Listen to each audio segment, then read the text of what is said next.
ஒரே நாடு ஒரே உரம் என்ற புதிய திட்டத்தை இந்த வீடியோ பதிவில் பார்க்கலாம். ஒரே நாடு ஒரே உரம் என்ற புதிய திட்டத்தினை அக்டோபர் 17ஆம் தேதி பிரதமர் அவர்கள் துவங்கி வச்சிருக்காங்க. இந்த புதிய திட்டத்தின் கீழ் விவசாயத்திற்கு தேவையான உரங்கள் வழங்கக்கூடிய அத்தனை பணிகளும் பாரத் என்ற பெயரில் சந்தைப்படுத்தப்படும் என்பதை தெரிவிச்சிருக்காங்க.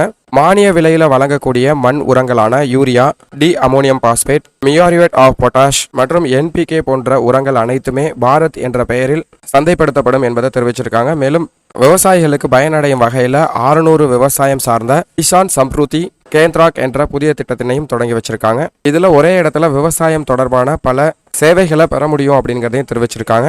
சர்வதேச விலை உயர்வால் விவசாயிகள் பாதிப்பு அடையாத வகையில மத்திய அரசு பல்வேறு நடவடிக்கைகளை எடுத்துட்டு வராங்க. குறிப்பாக யூரியா 1 கிலோ 80 ரூபாய்க்கு வாங்கி அதை விவசாயிகளுக்கு வெறும் 6 ரூபாய்க்கு விற்கப்படுகிறது என்பதை தெரிவிச்சிருக்காங்க. அதாவது மானிய விலையில வழங்கப்படுது என்பதை தெரிவிச்சிருக்காங்க. இப்ப இந்த ஒரே நாடு ஒரே உரம் என்ற திட்டத்தின் கீழ் இந்தியா முழுவதும் உள்ள அனைத்து விவசாயிகளும் இந்த திட்டத்தில் பயன்பெறலாம் அப்படிங்கிறத தெரிவிச்சிருக்காங்க. மேலும் பிரதம மந்திரியின் கிசான் சமான் திட்டத்தில் 12வது தவணையாக விவசாயிகளுக்கு நேரடியாக 2000 ரூபாய் அவர்களது வங்கி கணக்கில் செலுத்தப்பட்டிருக்கு. ஆண்டிற்கு 3 தவணையாக, அதாவது மொத்தம் 6000 ரூபாய் வழங்கக்கூடிய திட்டத்தில் இப்ப 2000 ரூபாய் 12வது தவணையாக செலுத்தப்பட்டிருக்கு அப்படிங்கிறதையும் தெரிவிச்சிருக்காங்க.